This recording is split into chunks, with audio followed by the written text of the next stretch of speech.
Bismillah. Assalamualaikum warahmatullahi wabarakatuh.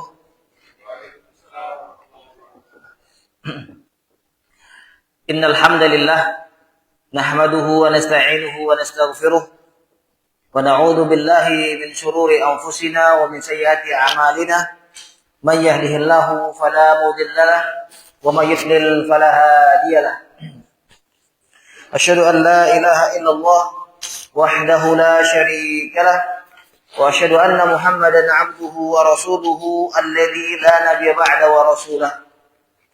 Yaqulu rabbuna tabaraka wa ta'ala fi kitabihil karim, ya ayyuhalladzina amanu taqullaha haqqa tuqatih wa la tamutunna illa wa antum muslimun. يا أيها الذين آمنوا اتقوا الله وقولوا قولا سديدا يصلح لكم أعمالكم ويغفر لكم ذنوبكم ومن يطع الله ورسوله فقد فاز فوزا عظيما. اللهم إنا نسألك علما نافعا ورزقا طيبا وعملا متقبلا. اللهم يا معلم آدم إبراهيم علمنا ويا مفهم سليمان فهمنا. Allahumma anfa'na bima 'allamtana wanfa'na bima 'allamtana. Allahumma amin. Ma'asyiral muslimin, jamaah sekalian, jamaah salat maghrib wal isya rahimani wa rahimakumullah. Alhamdulillah, kita bersyukur kepada Allah atas segala nikmat-nikmat yang Allah berikan kepada kita. Salawat dan salam kita haturkan pula kepada junjungan kita Nabi kita Muhammad sallallahu alaihi wasallam. Maka jamaah sekalian, alhamdulillah ini kunjungan ana yang kedua kali ke Masjid Al-Imam Asy-Syafi'i Aik Nabara. Jadi nama ana Pak Miswal Kirom Saragi. Ya, asli dari Medan. Jadi kita ada agenda kunjungan-kunjungan ke masjid-masjid Yayasan Peduli Kemanusiaan Ar-Risalah, yang dimana kita mengirimkan dai ke masjid-masjid tersebut, lalu kita verifikasi. Alhamdulillah Allah mudahkan kita berkunjung ke Masjid Imam Syafi'i ini dan diberikan kesempatan untuk berbagi, ya berbagi sedikit yang kami miliki dalam rangka mengingatkan dan saling mengingatkan antara kaum muslimin. Ya, ma'asyiral muslimin rahimani wa rahimakumullah. Tema kajian kita pada kesempatan kali ini tentang 3 dosa besar yang disebutkan oleh Rasulullah sallallahu alaihi wasallam dalam sabda beliau. Jadi ma'asyiral muslimin rahimani rahimakumullah, ya, kita diperintahkan untuk bertakwa kepada Allah. Dan kita juga diperintahkan untuk meninggalkan dosa-dosa kecil maupun dosa-dosa besar. Ya, jadi ketika kita meninggalkan dosa besar itu adalah ibadah. Dan hukumnya wajib meninggalkan dosa besar. Dan meninggalkan dosa itu butuh kesabaran, ya. Sehingga para ulama mengatakan sabar itu terbagi menjadi 3. Ya, as-sabru ala ta'atillah, sabar di atas ketaatan kepada Allah. Jadi ketika kita melakukan ketaatan itu butuh kesabaran. Kalau tidak memiliki kesabaran, kita susah istiqomah, susah tergerak, susah mengerjakan ketaatan. Yang kedua, as-sabru an ma'siyatillah. Ya, bersabar agar kita tidak melakukan maksiat. Meninggalkan maksiat, meninggalkan dosa-dosa, ini butuh kesabaran. Ya, butuh menahan diri, bersabar untuk tidak mengerjakannya. Dan yang ketiga, as-sabru ala aqdarillah. Bersabar atas takdir-takdir Allah.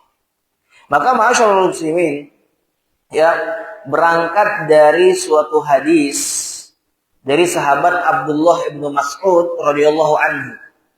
Ya, ketika itu Abdullah bin Mas'ud bertanya kepada Rasulullah. Beliau mengatakan, "Sa'altu Rasulullah sallallahu alaihi wasallam ayyud dzambi a'zam." Aku bertanya kepada Rasulullah sallallahu alaihi wasallam, dosa apa yang besar? Lihat, Abdullah bin Mas'ud bertanya ke Rasulullah tentang dosa besar. Sama halnya seperti seorang sahabat yang lain bernama Hudzaifah ibn al-Yaman. Hudzaifah ibn al-Yaman pernah bertanya kepada Rasulullah tentang keburukan, Pak. Kata beliau, yas'alun nas nabiyya sallallahu alaihi wasallam anil khair wa ana as'alu anil syarr makhafatan an aqa'u fihi. Ya, para sahabat bertanya kepada Rasulullah tentang kebaikan-kebaikan. Namun aku bertanya ke Rasulullah tentang keburukan karena aku takut terjatuh ke dalamnya. Jadi jemaah sekalian, kita mengetahui perkara keburukan, mengetahui perkara dosa bukan untuk mengerjakannya, tapi untuk mewanti-wanti jangan sampai kita terjatuh ke dalamnya. Maka ditanyakan oleh Abdullah ibnu Mas'ud kepada Rasulullah, dosa apa yang paling besar? Kata Rasulullah, anta ja'ala lillahi niddan wa huwa khalaqaka. Yaitu yang pertama, engkau menjadikan bagi Allah tandingan sedangkan Allah yang menciptakanmu. Ini yang pertama. Ya, lalu qultu tsumma ai. Kemudian aku bertanya, apa lagi ya Rasulullah? Maka kata Rasulullah, anta qatula waladaka khasyata ayyakula ma'ak. Yang kedua, engkau ngebunuh anakmu karena takut makan bersamamu. Berarti apa ini, Pak? Takut miskin. Ya. Lalu summa ai. Kemudian Abdullah bin Mas'ud bertanya lagi, kemudian apa lagi dosa yang selanjutnya Rasulullah? Kata Rasulullah, antuzani halilata jarik. Yang ketiga, engkau menzinai istri tetanggamu. Yang ketiga, engkau menzinai istri tetanggamu. 3 dosa ini, Pak. Hadis ini muttafaqun alaih. Hadis ini ya disepakati kesahihannya. Kita bahas satu persatu.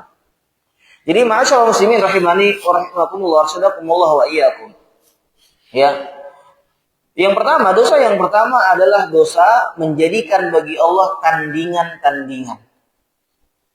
Baik itu tandingan dalam peribadatan, baik itu tandingan di dalam mengharap rezeki, baik itu tandingan dalam bertawakal menyandarkan hati, ya, atau juga tandingan-tandingan yang dicintai. Ya, engkau menjadikan bagi Allah selain Allah sebagai tandingan bagi Allah. Padahal jamaah sekalian kita tahu, walam yakul lahu kufuwan ahad. Tidak ada yang sebanding dengan Allah. Allahus samad. Allahu ahad. Kan gitu. Allah itu ya berdiri dengan sendirinya. Allah itu esa, tunggal. Tidak ada yang mampu menandinginya. Maka jemaah sekali rahimani rahimakumullah, engkau menjadikan tandingan bagi Allah. Ini merupakan bentuk kezaliman jemaah. Bahkan bentuk kebodohan. Ya.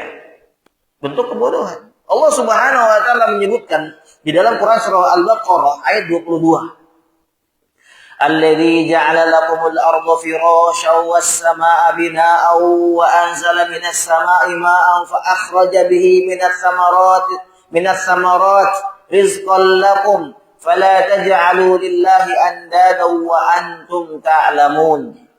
Allah lah zat, dialah yang menjadikan bagimu bumi ini firasya. Allah menjadikan bumi ini jemaah sekalian ya tempat kita nyaman. Ya Allah bentangkan dunia ini sehingga kita berjalan dengan tenang. Allah berikan fasilitas di dunia ini sehingga kita bisa bertempat tinggal, kita bisa beristirahat. Was-samaa'a binaa'a. Allah jadikan juga langit sebagai payung. Payung maksudnya apa jemaah sekalian? Sinar matahari ketika menyinari bumi ini dengan adanya langit tidak langsung mengenai kulit kita sehingga membakar kulit kita. Allah yang jadikan itu. Wa anzala minas samaa'i ma'. Lalu Allah turunkan dari langit air hujan. Yang dengan air hujan ini Allah tumbuhkan tumbuhan-tumbuhan, buah-buahan sebagai rezeki bagi kamu. Sebagai rezeki bagi kamu. Nah, lihat. Di sini Allah menyebutkan 4 nikmat. Nikmat pertama Allah jadikan bumi sebagai hamparan sehingga kita bisa nyaman tinggal di atasnya. Yang kedua Allah jadikan langit sebagai payung atap sehingga ya menjaga sinar matahari yang kena ke kita itu bersahabat dengan kulit kita. Yang ketiga, Allah turunkan dari langit air hujan yang bermanfaat. Dan yang keempat, Allah tumbuhkan tumbuhan-tumbuhan dengan air hujan tersebut. Maka kata Allah, "Fala taj'alu lillahi andada wa antum ta'lamun." Jangan jadikan bagi Allah tandingan-tandingan sedangkan kalian mengetahuinya. Sedangkan kalian mengetahuinya, ta'lamun, mengetahui, mengilmuinya. Maka orang yang menjadikan tandingan-tandingan bagi Allah, maka mereka tajahalun, orang yang bodoh. Dan orang yang bodoh adalah orang yang zalim. Ya, jadi jamaah sekalian, rahimani rahimakumullah. Maka tidak logis dan tidak menempatkan pada tempatnya jika kita diciptakan oleh Allah, malah kita jadikan tandingan-tandingan selain Allah bagi Allah. Ini merupakan kezaliman. Jadi jamaah sekalian, bapak-bapak dan ibu-ibu, zalim itu kan lawan dari adil, kan? Adil itu menempatkan sesuatu pada tempatnya. Berarti orang yang melakukan kezaliman adalah orang yang melakukan sesuatu yang bukan pada tempatnya. Allah yang menciptakan kita, Allah yang memberikan semua fasilitas, ya, Allah yang memberikan kita rezeki, maka Allah pula yang berhak kita sembah. Gitu loh. Nah, malah kita sembah selain Allah, malah kita jadikan tandingan-tandingan bagi Allah. Maka ini adalah orang menempatkan sesuatu bukan pada tempatnya, zalim dia. Dan dikatakan bahwasanya inna syirka la zulmun azim. Syirik itu merupakan kezaliman yang sangat besar. Jadi masyarakat muslimin, dosa yang pertama yang disebutkan oleh Rasulullah di sini adalah engkau menjadikan tandingan bagi Allah. Maka perlu kita ketahui, Pak, jamaah sekalian, orang yang melakukan syirik besar, ya, dia akan mendatangkan musibah-musibah. Orang yang melakukan syirik akbar, dia telah mendatangkan kebinasaan. Di antara kebinasaan yang dia datangkan yang pertama apa? Menggugurkan seluruh amalan yang dia kerjakan, jemaah. Orang yang melakukan kesyirikan, syirik akbar, dia telah menggugurkan seluruh amalannya. Allah Subhanahu wa taala menyebutkan di dalam Quran surah Az-Zumar ayat 65. La in asyrakta la yahbatanna 'amaluka wa la takunanna minal khasirin. Jika engkau wahai Muhammad ya berbuat kesyirikan, maka akan gugur seluruh amalanmu dan engkau benar-benar menjadi orang-orang yang merugi. Di sini Allah Subhanahu wa taala mengajak bicara, mengarahkan pembicaraan kepada Nabi kita Muhammad. Wahai Muhammad, kalau engkau berbuat syirik, seluruh amalanmu terhapus. Jadilah engkau orang-orang yang merugi. Nah, kalau selevel Nabi kita saja diancam kalau berbuat syirik besar terhapus seluruh amalannya, maka bagaimana dengan kita? Maka bagaimana dengan kita? Ya, bahkan para nabi dan para rasul, kalau mereka berbuat syirik, maka akan terhapus seluruh amalan mereka. Walau asyraku lahabitu anhum ma kanu ya'malun. Di dalam Quran surah Al-An'am ayat 88, Allah Subhanahu wa taala menyebutkan kalau mereka para rasul dan nabi berbuat kesyirikan, maka akan gugur seluruh amalan mereka. Padahal para nabi dan rasul itu maksum, ya. Maksum, terjaga dari dosa-dosa besar. Tapi tidak main-main, Allah ancam kalau para rasul dan para nabi saja melakukan kesyirikan akan terhapus seluruh amalannya. Maka bagaimana dengan selain rasul, selain nabi? Ini sangat-sangat tegas, ya. Sangat tegas. Ya. Lalu ya, musibah yang kedua. Orang yang melakukan syirik akbar, dia akan mendapatkan musibah yang kedua, apa itu? Orang yang melakukan syirik akbar tidak akan diampuni dosa-dosanya. Tidak akan diampuni dosa-dosanya.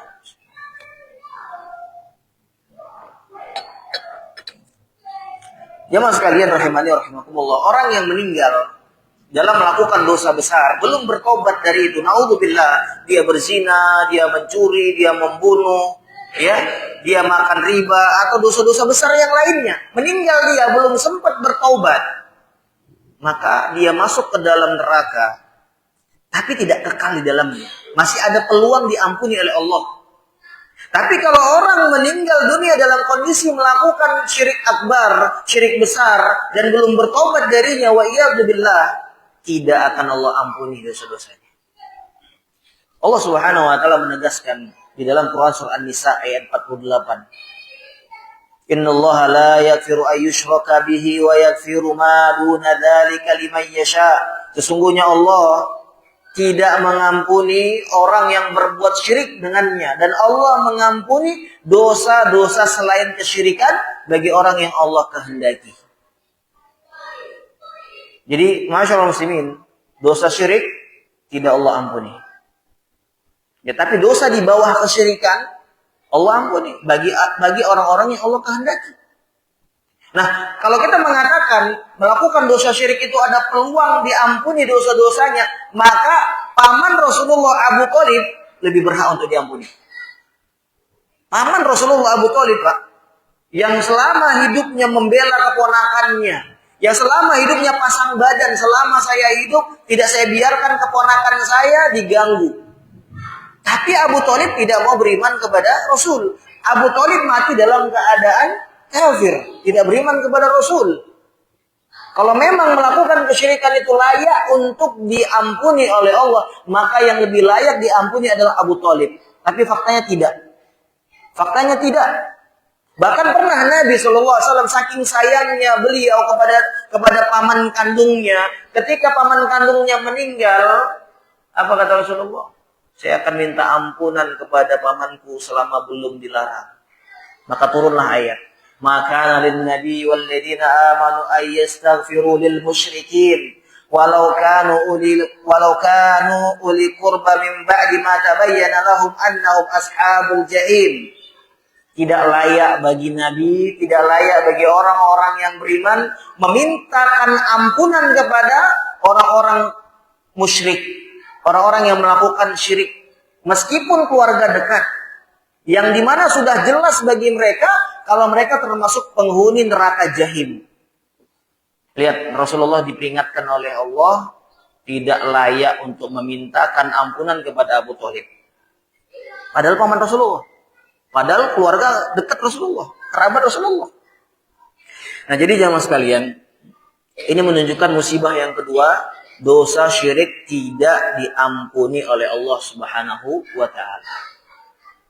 Lalu musibah yang ketiga, ma'asyiral muslimin, orang yang melakukan syirik besar, ya, dan meninggal dalam keadaan tersebut, naudzubillah, mustahil masuk surga. Mustahil. Ya, Allah Subhanahu wa taala menyebutkan di dalam Quran surah Al-Maidah ayat 72. Innahu may yusyrik billahi faqad harramallahu 'alaihil jannah wa ma'wahun nar wa ma lidh-dhalimin min ansar. Ya, Allah Subhanahu wa taala mengatakan sesungguhnya orang yang berbuat kesyirikan pasti Allah haramkan bagi mereka surga, tempat kembali mereka adalah neraka, dan tidak ada penolong bagi orang-orang yang melakukan kezaliman. Allah sebutkan pelaku kesyirikan orang-orang pelaku kezaliman. Tidak ada penolong, tidak ada yang bisa memberikan syafaat kepada mereka. Diharamkan bagi mereka surga, tempat kembali mereka neraka, mustahil. Lalu di dalam ayat yang lain, di dalam Quran surah Al-A'raf ayat 40, Allah Subhanahu wa taala menyebutkan innal ladzina kadzdzabu bi ayatina wastakbaru anha la tufattahu lahum abwabus sama' wa la yadkhulunal jannata hatta yalijal jamalu fi sammil khiyat. Sesungguhnya orang-orang yang mendustai ayat-ayat kami, menyombongkan diri dari ayat-ayat kami, tidak dibukakan bagi mereka pintu-pintu langit, dan tidak masuk surga sampai unta masuk ke dalam lubang jarum. Ya Pak, unta. Bisa nggak kira-kira masuk ke dalam lubang jarum Pak? Bisa nggak? Mustahil. Kata Allah Subhanahu wa taala mereka nggak akan bisa masuk surga sampai unta masuk ke dalam lubang jarum itu. Mustahil. Ini bahasa Allah. Ya Allah memberikan permisalan sampai unta bisa masuk ke dalam lubang jarum dulu baru mereka bisa masuk surga. Ini sebuah kemustahilan. Bagi siapa? Bagi mereka yang mendustai ayat-ayat Allah, menyombongkan diri dari ayat-ayat Allah dan tidak dibukakan bagi mereka pintu-pintu langit. Pertanyaannya Pak, kapan Allah bukakan pintu langit bagi kita Pak? Kapan? Ada yang tahu nggak Pak? Kapan Allah membukakan pintu-pintu langit bagi kita? Ketika ruh kita diangkat Pak.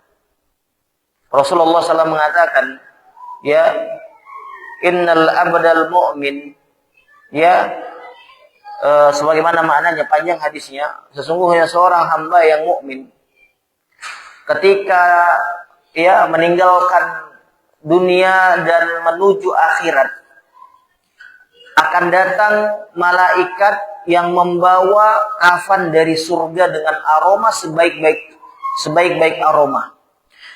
Ketika ruhnya lepas dari jasadnya, ya maka malaikat yang dari surga tersebut langsung mengambil ruh orang yang beriman tersebut lalu diangkat ke atas. Sampai di langit, ya penjaga langit dari para malaikat mengatakan, ya aroma apa ini? Ya ruh siapa ini? Lalu dia dipanggil dengan panggilan sebaik-baik panggilan.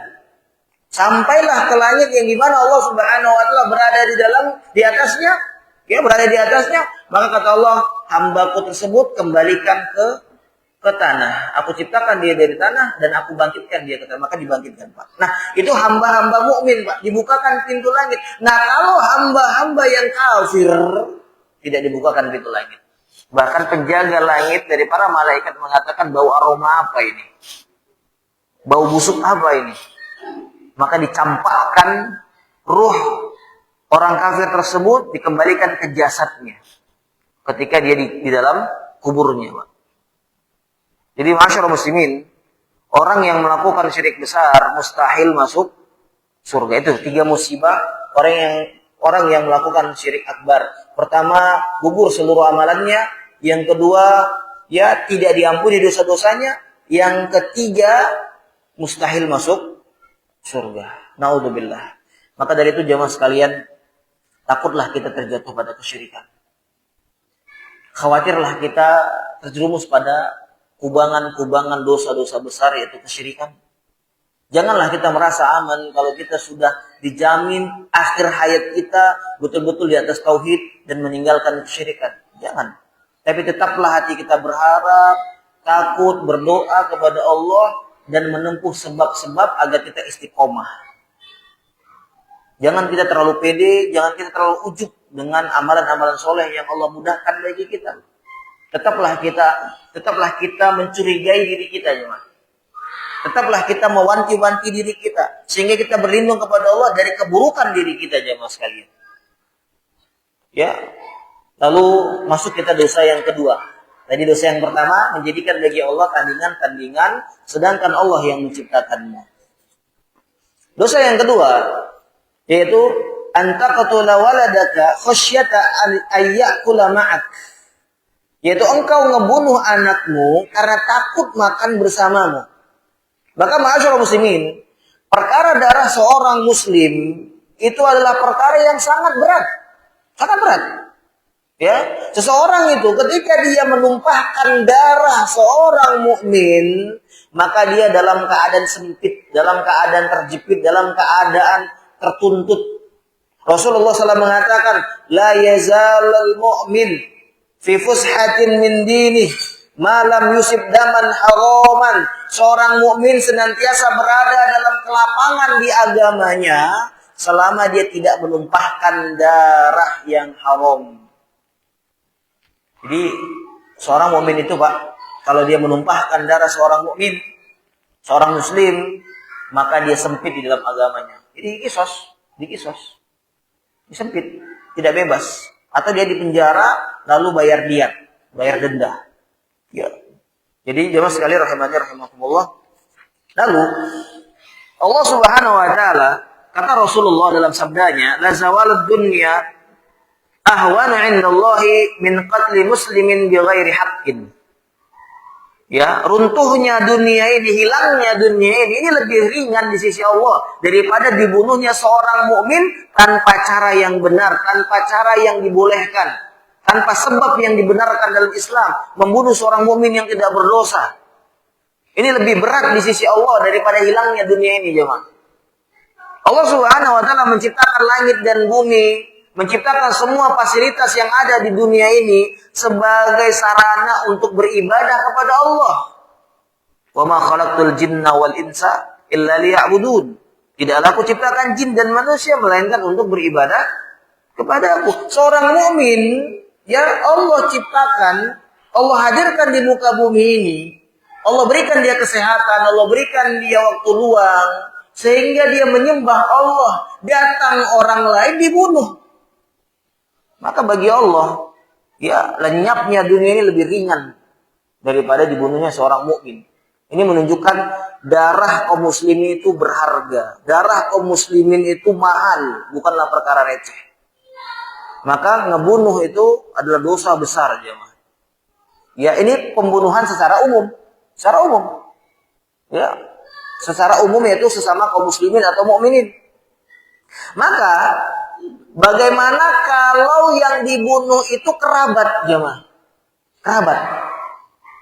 Yang dimana kita diperintahkan untuk menyambung silaturahmi. Ya enggak?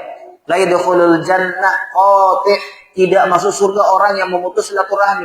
Kita ngeputus silaturahmi saja, enggak cakapan, enggak akuran sama sesama kerabat kita, tidak masuk surga kata Rasulullah. Maka bagaimana kalau sampai ngebunuh? Yang ngebunuh kerabat. Maka ngebunuh kerabat merupakan pemutusan silaturahmi yang sangat besar. Ya. Memukul, ya, menyakiti saudara kita saja ini perkara dosa besar, apalagi kalau ngebunuh. Jadi masyaallah muslimin rahimani wa rahimakumullah rasyadakumullah iyyakum. Ya. Jadi dikatakan oleh Rasulullah SAW, engkau ngebunuh anakmu karena takut makan bersamamu. Ngebunuh manusia secara umum haram, dosa besar. Ngebunuh sesama muslim tanpa jalan yang dibetulkan dan tanpa jalan yang dibolehkan, ini dosanya lebih besar lagi. Ngebunuh kerabat, ya, tanpa cara, tanpa alasan yang dibenarkan, lebih besar lagi dosanya, tingkatannya. Maka bagaimana kalau ngebunuh jiwa yang tidak ada salah apapun, yaitu anak? Maka lebih besar dan besar lagi dosanya, jemaah. Ya, dia ngebunuh anaknya karena takut makan bersamanya. Ya, dia ngebunuh anaknya yang dimana anaknya tidak punya kesalahan apapun, tidak punya dosa apapun, malah dia bunuh. Karena anggapannya apa, Pak? Bu, anggapannya jemaah sekalian jadi beban ekonomi. Ini menunjukkan apa? Menunjukkan dia suuzon kepada Allah, berburuk sangka kepada Allah. Ya. Jadi di masa jahiliyah, sebagian kabilah Arab itu di masa jahiliyah, mereka itu ngebunuh anak perempuan mereka hidup-hidup, Pak. Di antara alasan mereka ngebunuh anak perempuan mereka hidup-hidup, dua. Pertama, anak perempuan itu nambah aib. Ya, karena anak perempuan, wanita-wanita di masa jahiliyah itu nggak ada harganya, Pak. Receh. Sesuatu yang digunakan ramai-ramai. Sesuatu yang dianggap tidak ada harganya. Itulah perempuan. Kedudukan perempuan di masa jahiliyah dulu. Maka ketika ada seseorang laki-laki dikabarkan istrinya melahirkan anak perempuan, merah wajahnya, malu dia, mengurung diri dia beberapa lama karena aib punya anak perempuan di masa itu. Yang kedua, punya anak perempuan tidak menambah kehebatan, tidak menambah kebanggaan, yang ada nambah beban. Kalau punya anak laki-laki, nambah kebanggaan. Bisa ngebantu berperang, bisa ngebantu cari nafkah. Semakin banyak anak laki-laki, semakin dipandang dia hebat. Itu di masa jahiliyah. Ya, maka jamaah sekalian rahimani rahimakumullah, di masa jahiliyah mereka ngebunuh anak-anak mereka karena dua alasan itu. Ya. Nah, di zaman kita, Pak, ngebunuh anak itu karena takut terbebani ekonomi. Entah itu dengan cara aborsi, entah itu dengan cara digugurkan yang sudah ada janin dalam kandungannya. Ya, dia hamil misalnya, maaf ya Pak, baik itu hamil secara resmi maupun hamil di luar nikah. Orang-orang yang hamil di luar nikah, dia berzina, dosa besar, lalu dia gugurkan anaknya tersebut yang di dalam kandungannya, dosanya 2 kali lipat, Pak. Dosa zina, dosa ngebunuh. Maka ma'asyiral muslimin, Allah Subhanahu wa taala menegaskan di dalam Quran surah Al-Isra ayat 31. Wala taqtulu auladakum khasyata imlaq. Jangan kalian bunuh anak-anak kalian karena takut rezeki. Nahnu narzuquhum wa iyyakum. Kami yang beri rezeki kepada mereka dan kepada kalian, kata Allah. Inna qatlahum kana khata'an kabira. Sesungguhnya ngebunuh anak tersebut merupakan dosa yang sangat besar. Ya, belum. Baik. Jadi jamaah sekalian rahimani rahimakumullah. Ya, prinsip orang tua dulu apa, Pak? Banyak anak, banyak rezeki. Betul nggak, Pak? Betul nggak? Betul nggak, Pak? Betul ya. Betul ya. Tapi beda, Pak, zaman anak-anak sekarang. Anak-anak sekarang, bahkan kemarin 2 hari yang lalu, teman istri, ada yang ngejapri istri, tolonglah tanyakan ke suamimu, termasuk dosa enggak? Saya tidak pengen punya anak sekarang, karena melihat finansial kami yang enggak stabil, yang enggak jelas saat ini. Ini Pak, orang zaman sekarang, Pak. Orang zaman sekarang takut punya anak, gara-gara finansialnya belum jelas. Berarti apa? Suuzon kepada Allah. Ya berarti apa? Berburuk sangka kepada Allah. Burung saja berangkat pagi hari perut kosong, pulang sore hari perut kenyang. Burung dengan manusia, kemampuan burung terbatas. Kemampuan manusia punya akal, punya mata, punya tangan, punya kaki. Belum lagi dia orang berpendidikan, belum lagi dia orang yang mampu berpikir, dia mampu berbicara. Masa takut rezekinya hilang, takut rezekinya tidak ada. Ini bentuk berburuk sangka kepada Allah. Lalu dia bunuh anaknya. Ya, takut anaknya nyusahin dia. Naudzubillah. Tapi ma'asyiral muslimin, banyak anak pun, tapi kalau nggak dididik, banyak anak pun, tapi kalau nggak diperhatikan, ditelantarkan, salah juga ya Pak ya. Ya Pak ya. Anaknya sampai 11. Dia satu di sana, satu di sini, nggak jelas makannya gimana, pakaiannya gimana, ibadahnya gimana, pendidikannya gimana. Ini salah juga, Pak. Salah juga. Silahkan kita punya banyak anak, insya Allah. Semoga Allah mudahkan saya dan kita semua punya banyak anak, Pak ya. Yang belum punya rezeki anak, Allah mudahkan punya rezeki anak. Amin ya Allah. Jadi jamaah sekalian rahimani rahimakumullah, intinya dosa besar yang kedua, engkau ngebunuh anakmu karena takut rezeki. Ya karena takut beban ekonomi. Itu gara-gara seuzon kepada Allah. Lalu yang ketiga, dosa besar yang ketiga, ini yang terakhir dalam pembahasan kita. Dosa besar yang ketiga jamaah sekalian, berzina dengan istri tetangga. Antuzani halilata jarik. Engkau berzina dengan istri tetanggamu. Ini dosa yang sangat besar jamaah. Kita tahu bahwasanya tetangga itu punya hak. Kita tahu bahwasanya sesama tetangga itu saling menjaga. Bukan seperti kata pepatah, Pak. Pagar makan tanaman. Tanaman itu kan dipagari supaya dia aman gitu. Tanaman itu kan dipagari supaya dia tidak dimakan kambing, rusak. Malah pagar pula yang merusak tanaman. Malah pagar itu pula yang makan tanaman gitu. Nah, begitulah fungsi tetangga. Tetangga itu saling menjaga, sama-sama memiliki hak kan gitu. Bahkan kata para ulama, tetangga itu yang paling tinggi itu punya 3 hak dia. Tetangga muslim yang masih ada hubungan kerabat, dia punya 3 hak. Pertama hak kerabat, hak tetangga, dan hak sesama muslim. Bahkan kalau kita punya tetangga non muslim sekalipun Pak, ya, dia juga tetap punya 1 hak, yaitu hak sesama tetangga. Jadi dia ada 3 dia. 3 hak, 2 hak, sama 1 hak. Ya. Tetangga yang punya dua hak, yaitu tetangga muslim yang tidak ada kekerabatan sama kita. Dia punya dua hak. Hak tetangga sama hak sesama muslim. Jadi masyarakat muslimin, di antara hak sesama muslim, hakul muslim ala muslim, ya, hak sesama muslim dengan muslim yang lainnya ada 6. Ya, yang pertama, kalau kita ketemu, ucapkanlah salam. Kalau dia bersin, mengucapkan alhamdulillah, maka kita ucapkan yarhamukallah. Ya, kalau dia mengundang kita, maka jawablah undangannya. Lalu kalau dia sakit, kunjungilah dia. Ya. Lalu kalau dia minta nasihat, nasihati. Dia konsultasi, minta nasihat, nasihati. Dan yang keenam, kalau dia meninggal, ikutilah jenazahnya. Ini 6 hak sesama muslim. Jadi kita punya tetangga muslim, dia nggak ada kekerabatan sama kita, nggak ada tali persaudaraan nasab sama kita, maka dia punya 2 hak. Hak tetangga dengan hak sesama muslim. Maka ma'asyiral muslimin rahimani wa rahimakumullah, Rasulullah SAW mengatakan la yu'min, wallahi la yu'min, wallahi la yu'min. Ya, tidak beriman, tidak sempurna iman seseorang. Siapa mereka? Yang tetangganya tidak merasa aman dari ulah tingkah polahnya. Rasulullah bilang gitu.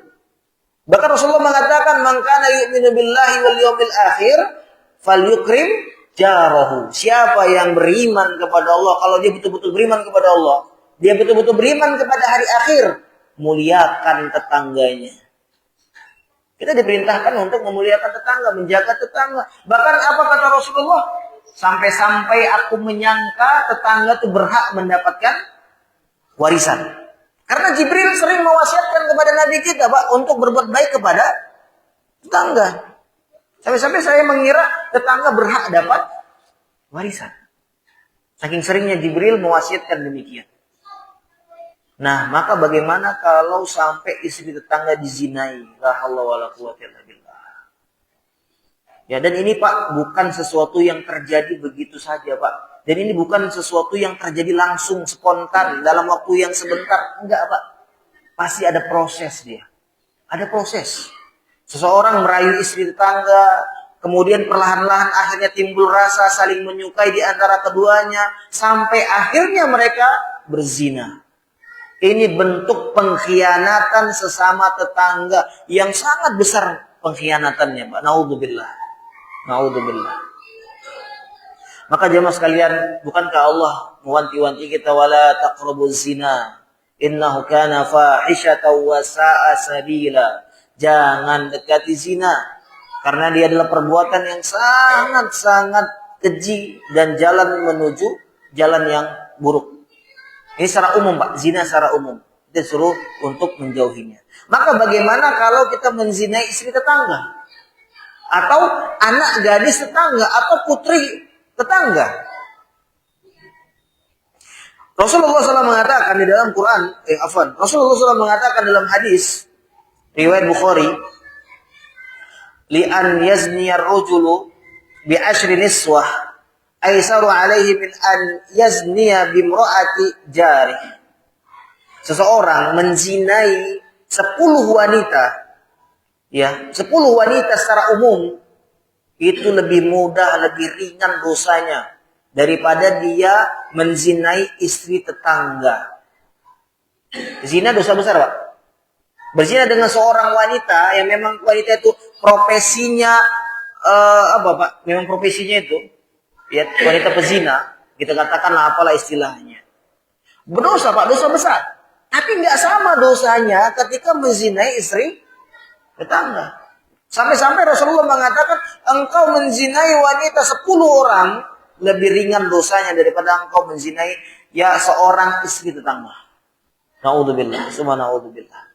Maka ma'asyiral muslimin rahimani wa rahimakumullah wa arsyadakumullah wa iyyakum. Ya, mintalah kita kepada Allah agar Allah jaga kita dari perbuatan keji tersebut, yaitu zina.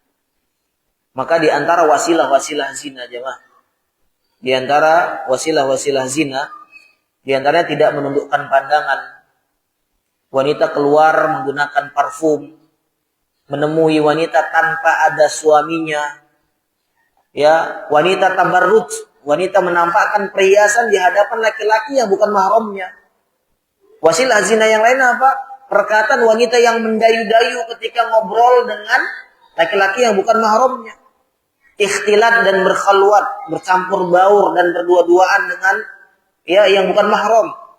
Terus di antara wasilah zina, susahnya menikah sebab adat atau mahar yang menyulitkan. Jadi adat atau mahar yang menyulitkan itu sebab terjadinya zina. Terus memaksa wanita menikah dengan lelaki yang tidak dia sukai. Ini juga wasilah zina. Ya.